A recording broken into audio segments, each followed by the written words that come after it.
ये द्विघात समीकरण की प्रश्नावली 4.4 है। इसमें 3 प्रश्न दे रखे हैं। इन तीनों प्रश्नों को करने का प्रयास करेंगे। तो देखिए, पहला प्रश्न है, पहले तो इसको पढ़ते हैं हम, कि निम्न द्विघात समीकरणों के मूलों की प्रकृति ज्ञात कीजिए। यदि मूलों का अस्तित्व हो तो उन्हें ज्ञात कीजिए। तो मूलों की प्रकृति के लिए आप देखेंगे कि सबसे पहले हम इसका डी निकालेंगे, यानी विविक्तन निकालेंगे बी स्क्वायर माइनस 4ac, और ये डी बराबर होता है बी स्क्वायर माइनस 4ac। यदि डी का मान 0 से बड़ा है तो मूल वास्तविक होंगे, और यदि डी का मान 0 से छोटा है यानी 0 बड़ा है तो मूल काल्पनिक होंगे, और यदि डी का मान 0 के बराबर है तो मूल समान होंगे। ध्यान दीजिएगा, यहाँ पर यदि डी का मान 0 से बड़ा है मतलब प्लस में आ रहा है तो उस स्थिति में मूल वास्तविक होंगे, और यदि डी का मान माइनस में आ रहा है तो मूल काल्पनिक होंगे, और यदि डी का मान 0 के बराबर आ रहा है तो मूल समान या आपस में बराबर होंगे। तो चलिए पहला प्रश्न देखते हैं। पहला प्रश्न दिया है 2x² माइनस 3x प्लस 5 बराबर 0। इसकी तुलना करेंगे ax² plus bx plus c बराबर 0 से इसकी तुलना करेंगे। अब a बराबर आ जाएगा 2, b बराबर आ जाएगा -3 और c बराबर आ जाएगा 5। अब यहाँ पर d निकालेंगे, यानी d बराबर होता है b² माइनस 4ac। b का मान -3, इसका स्क्वायर 4, a का मान 2, c का मान 5। हल कर लें, 3 तिया 9, 4 दूनी 8 पंजे 40। अब 9 में से 40 गया तो माइनस के 31 होगा, और माइनस का मतलब आपको बताया था कि डी जो होगा वो 0 से छोटा होगा। जब छोटा होगा तो मूलों का अस्तित्व नहीं होगा, अर्थात मूल जो होंगे वो काल्पनिक होंगे, अर्थात या लिखेंगे अतः मूल काल्पनिक होंगे और मूलों का कोई अस्तित्व नहीं होगा। तो प्रश्न में दिया है कि यदि मूलों का अस्तित्व हो तो उन्हें ज्ञात कीजिए। जब यहाँ पर मूलों का अस्तित्व ही नहीं है तो यहाँ पर इन्हें हम ज्ञात नहीं करेंगे। अब इसका सेकंड पार्ट देखेंगे। सेकंड पार्ट है 3x² माइनस 4√3x प्लस 4 बराबर 0। इसकी भी तुलना करेंगे ax² plus bx plus c बराबर 0 से तुलना करेंगे तो a बराबर आ जाएगा 3, b बराबर आ जाएगा -4√3 और c बराबर आ जाएगा 4। इसमें भी d निकालेंगे, यानी d बराबर b² माइनस 4ac। b का मान -4√3 का स्क्वायर माइनस 4, a का मान 3, c का मान 4। हल कर लीजिए, 4 चौक 16 और 3√3 का जब वर्क करेंगे 3 हो जाएगा, और ये हो जाएगा 4 तिया 12 चौक 48, 16 तिया 48 माइनस 48, और 48 में से 48 गया 0 आएगा। इसका मतलब d बराबर होगा 0 के, और आपको बताया था हमने कि जब d 0 के बराबर होगा तो मूल आपस में बराबर होंगे, अतः मूल आपस में बराबर होंगे।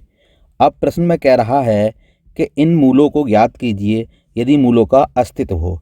यहाँ पर मूल दे रखे हैं, यानी मूल निकल के आएंगे इनके तो मूलों का अस्तित्व होगा। ऐसी स्थिति में हम मूल ज्ञात करेंगे। तो ज्ञात करने के लिए मूलों को आप सूत्र का प्रयोग कर लें या फिर इसको गुणनखंड विधि द्वारा हल कर सकते हैं। तो यहाँ पर हम इसको हल करने का प्रयास करते हैं। b का मान दे रखा है -4√3 और इसके आगे माइनस लग ही रहा है, plus minus √b² minus 4ac हमारा निकल के आ गया 0, चूँकि d देखिए आपका 0 आ गया, बटे 2a। a का मान हमारा दे रखा है 3, इसको हल कर लेते हैं, माइनस माइनस प्लस 4√3 बटे 2 गुणा 3, 2 से काट देंगे 2 दूनी 4, ये आ जाएगा 2√3 बटे 3। ये हमारा आंसर आ जाएगा। चाहे तो √3 से आप 3 को काट सकते हैं, और काटेंगे तो ये हो जाएगा, देख लीजिए इसको, x बराबर 2√3 बटे 3, और एक जो 3 होगा पूरा वो 2 अंडर से मिलकर बना होगा। जब एक अंडर ख़त्म हो जाएगा तो यहाँ आ जाएगा 2 बटे √3। तो आप इसको यहाँ तक भी कर सकते हो या इसको यहाँ भी छोड़ सकते हो। अब चलिए इसका थर्ड पार्ट देखते हैं। देखिए थर्ड पार्ट है इसका 2x² माइनस 6x प्लस 3 बराबर 0। इसकी तुलना करेंगे ax² plus B X plus C बराबर 0 से, तो ए बराबर हो जाएगा 2 और बी बराबर हो जाएगा -6 और सी बराबर हो जाएगा 3। यहाँ पर डी निकाल लेंगे, डी बराबर b² - 4ac। बी का मान -6, 4, ए का मान 2 और सी का मान 3। तो इनको हल कर लीजिए। 6 छंग 36, 4 दूनी 8, 8 तिया 24। 36 में से 24 गया 12 आ जाएगा।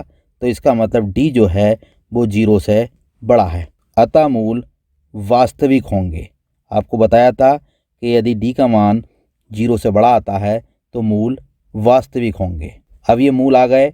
अब वो कह रहा है प्रश्न में यदि मूलों का अस्तित्व है, इसका मतलब डी का मान प्लस में है, तो इसका मतलब मूलों का अस्तित्व है। और जब अस्तित्व है तो उन्हें ज्ञात भी करने हैं। तो ज्ञात करने के लिए हम वही फार्मूला अपनाएंगे। तो चलिए देखते हैं। -b का मान रख दिया हमने -6 और प्लस माइनस b² - 4ac हमारा ये आया डी, यानी 12 आ गया, बटे 2a। ए का मान हमारा दे रखा है 2। हल कर लीजिए। माइनस प्लस 6 प्लस माइनस √12 बटे 2 दूनी 4। इस 12 का वर्गमूल निकाल लीजिए, तो वर्गमूल इसका आ जाएगा 2√3 बटे 4। यहाँ 2 कॉमन निकाल लीजिए, ये हो जाएगा 3 प्लस माइनस √3 बटे 4। तो उसे काट लेंगे 2 दूनी 4, तो यह आ जाएगा x बराबर 3 प्लस माइनस √3 बटे 2। अब चाहें तो इसको यहीं छोड़ दें या आगे कर सकते हैं प्लस लेने पर। तो प्लस लेने पर हो जाएगा 3 प्लस √3 बटे 2 और इसको माइनस लेंगे तो माइनस लेने पर हो जाएगा x बराबर 3 माइनस √3 बटे 2। तो इस प्रकार x के ये 2 मान आ गए। ये आपका पहला प्रश्न पूरा हो गया। अब चलिए दूसरा प्रश्न देखते हैं। अब देखिए दूसरा प्रश्न है, निम्न प्रत्येक द्विघात समीकरण में k का ऐसा मान ज्ञात कीजिए उसके 2 बराबर मूल हों।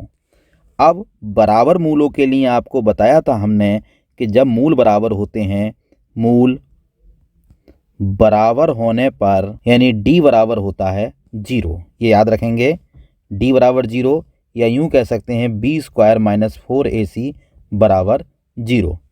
तो अब हमें k का मान निकालना है। हम यहाँ पहला प्रश्न देखेंगे कि 2x² प्लस kx प्लस 3 बराबर 0। तुलना करेंगे ax² plus bx plus c बराबर 0 से तुलना करने पर। अब जब इसकी तुलना करेंगे तो तुलना करने पर a बराबर हो जाएगा 2, b बराबर k, c बराबर 3। अब हमें d निकालना है, तो d बराबर होता है b² - 4ac। तो b का मान यहाँ रख दीजिए k और 4, a का मान हो जाएगा 2। चूँकि मूल बराबर हैं और बराबर होने पर हम आपको ऊपर लिख चुके हैं कि b² - 4ac बराबर होता है 0 के। b का मान लगा दीजिए k, a का मान लगा दीजिए 2 और c का मान लगा दीजिए 3 बराबर 0। k² - 4 दूनी 8 तिया 24 बराबर 0। इसको लिख सकते हैं k² बराबर 24 और k बराबर प्लस माइनस √24। तो इस तरीके से ये आपका k का मान निकल आता है। अब चलिए इसका सेकंड पार्ट देखते हैं। सेकंड पार्ट दिया है kx x - 2 प्लस 6 बराबर 0। इसको खोल लीजिए, ये हो जाएगा kx² - 2kx प्लस 6 बराबर 0। अब इसकी तुलना करेंगे ax² plus bx plus c बराबर 0 से तुलना करेंगे तो a बराबर आ जाएगा k, b बराबर आ जाएगा -2k और c बराबर आ जाएगा 6। चूँकि मूल जो हैं वो बराबर दिए हैं और मूल बराबर होने पर आपको बताया था कि b² - 4ac बराबर होता है 0 के। b का मान लगा दीजिए -2k का होल स्क्वायर, 4, a का मान k, c का मान 6 बराबर 0। इसको हल कर लें, 2 दूनी 4k², ये हो जाएगा 4 छंग 24k बराबर 0। यहाँ पर 4k कॉमन निकाल लीजिए, k - 6 बराबर 0। अब देखेंगे यदि 4k बराबर 0 तो k बराबर आ जाएगा 0। इसी प्रकार यदि k - 6 बराबर 0 तो k बराबर 6 आ जाएगा। तो इस प्रकार जो 6 है हमारा वो आंसर आ जाएगा। प्रश्न नंबर 3 है, क्या एक ऐसी आम की बगिया बनाना संभव है जिसकी लंबाई चौड़ाई से दुगनी हो और उसका क्षेत्रफल 800 मीटर स्क्वायर हो, यदि है तो उसकी लंबाई और चौड़ाई ज्ञात कीजिए। तो सबसे पहले ऐसे प्रश्न में हम द्विघात समीकरण बनाएंगे इसकी, और यहाँ पर देखेंगे कि माना चौड़ाई बराबर x, लंबाई जो है इसकी वो चौड़ाई से दुगनी है यानी 2x है, और क्षेत्रफल हम जानते ही हैं, क्षेत्रफल होता है लंबाई गुणा चौड़ाई, यानी आयत का क्षेत्रफल लंबाई गुणा चौड़ाई, और क्षेत्रफल यहाँ पर दे रखा है प्रश्न में 800, लंबाई है इसमें 2x, चौड़ाई है इसमें x, और 2x स्क्वायर बराबर हो गया 800। अब इसको हल करते हैं। x स्क्वायर बराबर 800 बटे 2, 2 से कट जाएगा 400 बार, एक्स स्क्वायर बराबर 400। तो जब इसका वर्गमूल निकालेंगे हम तो वर्गमूल आ जाएगा प्लस माइनस 20। अब यहाँ पर x के दो मान आ गए, एक आ गया प्लस 20 यानी 20 मीटर, और एक आ गया माइनस के 20 मीटर, और माइनस में जो होती है वो चौड़ाई या दूरी नहीं हो सकती, तो इसलिए जो चौड़ाई हो गई उसकी वो 20 मीटर हो गई। तो चौड़ाई बराबर 20 मीटर, और लंबाई जो हमने मानी थी वो चौड़ाई की दुगनी मानी थी, यानी प्रश्न में दे रखी थी कि लंबाई चौड़ाई से दुगनी है, तो 2 गुणा 20 और 20 दूनी 40 मीटर, ये उसकी लंबाई आ गई। तो इस प्रकार आम की बगिया बनाना संभव है, क्योंकि लंबाई यहाँ पर 40 मीटर और चौड़ाई 20 मीटर है। अब चलिए अगला प्रश्न देखते हैं। प्रश्न नंबर 4 है कि क्या निम्न स्थिति संभव है, यदि है तो उनकी वर्तमान आयु ज्ञात कीजिए। दो मित्रों की आयु का योग 20 वर्ष है, 4 वर्ष पूर्व उनकी आयु का गुणनफल 48 था। तो मान लीजिए, माना पहले मित्र की आयु बराबर x मान लीजिए, और दूसरे की जो आयु हुई यानी दूसरे मित्र की आयु वो हो गई 20 माइनस एक्स, क्योंकि दोनों का योग जो है वो 20 है। अब प्रश्न में कह रहा है 4 वर्ष पूर्व, तो 4 वर्ष पूर्व पहले की आयु x माइनस 4 हो गई, और दूसरे की आयु जो हो गई वो 20 माइनस एक्स माइनस 4 हो गई। इनका जो गुणनफल है वो दे रखा है 48। हल करें तो ये हो जाएगा x माइनस 4, और ये 20 में से 4 गया 16, माइनस एक्स बराबर 48। अब इसको ब्रैकेट को खोल लीजिए, ये हो जाएगा 16x माइनस एक्स स्क्वायर, और 16 चौका 64, और ये हो जाएगा 4x बराबर 48। अब 16x और 4x मिलकर हो गए 20x minus x square minus 64 बराबर 48।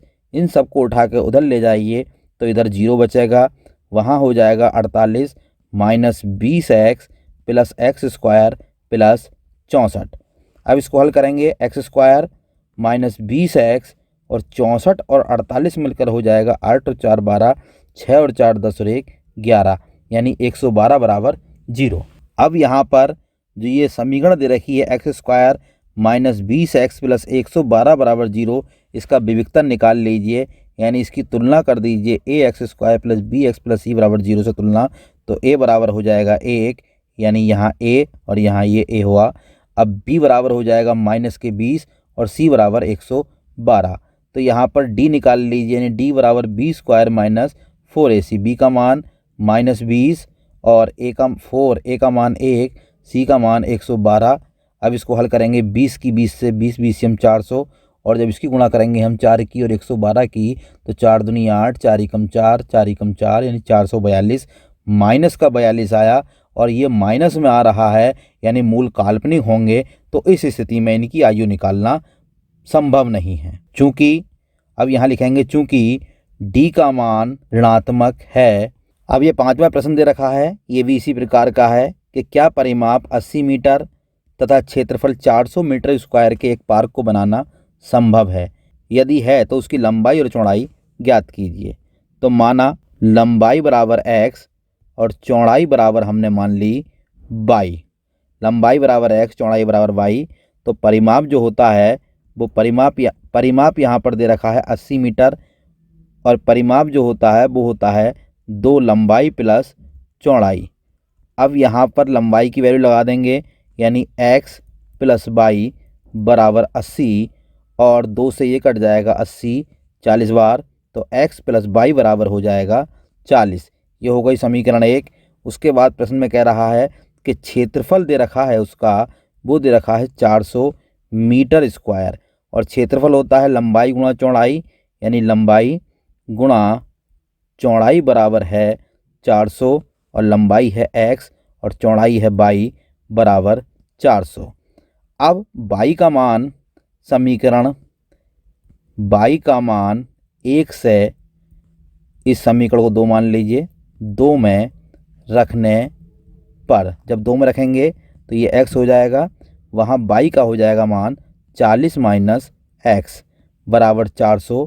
हल कर लीजिए, 40x माइनस एक्स स्क्वायर बराबर 400। इन सबको एक तरफ ले आइए, यानी x square minus 40x plus 400 बराबर 0। तो इस तरीके से ये x square minus 40x plus 400 बराबर 0 ये हमारी समीकरण आ गई। अब इस समीकरण की तुलना कर देंगे हम A X square plus B X plus C बराबर 0 से। तो ए बराबर हो जाएगा 1, बी बराबर माइनस 40 और सी बराबर हो जाएगा 400। यहाँ पर डी निकालेंगे, डी बराबर होता है B square minus 4ac। B का मान 40 यानी माइनस 40 का स्क्वायर और ए का मान 1, सी का मान 400। हल करें, 4 चौक 1600 हो जाएगा और ये भी 4 चौक 1600 हो जाएगा। इसका मतलब ये 0 आ जाएगा। इसका मतलब पार्क को बनाना संभव है, क्योंकि डी जो है वो कितना है, 0 है। अब यहाँ पर उसकी लंबाई और चौड़ाई निकालनी है। ये जो समीकरण है हमारी x square minus 40x plus 400 बराबर 0, इसको यदि हल करते हैं हम तो यहाँ पर हो जाएगा 400 के टुकड़े यानी 20 VCM 400 और 20 और 20 मिलकर हो जाएगा 40। तो इस प्रकार इसके हम गुणनखंड कर लेंगे और यहाँ पर जोड़ा बना लें, x कामन निकाल लें तो x माइनस 20 और यहाँ पर 20 कामन निकाल लें तो x माइनस 20 बराबर 0। ये हो जाएगा x माइनस 20 और ये हो जाएगा x माइनस 20 बराबर 0। इसका मतलब x माइनस 20 का होल स्क्वायर बराबर 0 और x बराबर हो जाएगा आपका 20। तो इस प्रकार लंबाई जो है इसकी 20 आ जाएगी। इसको इधर हल कर लेते हैं हम। लंबाई हमने x मानी तो लंबाई हमारी आ गई 20 मीटर। चौड़ाई हमारी वो समीकरण 1 से देखेंगे, चौड़ाई है यानी y बराबर 40 माइनस x, ये समीकरण 1 से x का मान रख दीजिए तो 40 माइनस 20। जब 40 में से 20 घटेंगे तो बचेगा 20, यानी लंबाई भी 20 मीटर आ गई और चौड़ाई भी 20 मीटर आ गई। तो इस प्रकार ये आपकी पूरी एक्सरसाइज हमने कंप्लीट करा दी। यदि आपको वीडियो अच्छी लगी हो तो हमारे चैनल को लाइक, सब्सक्राइब और शेयर करें।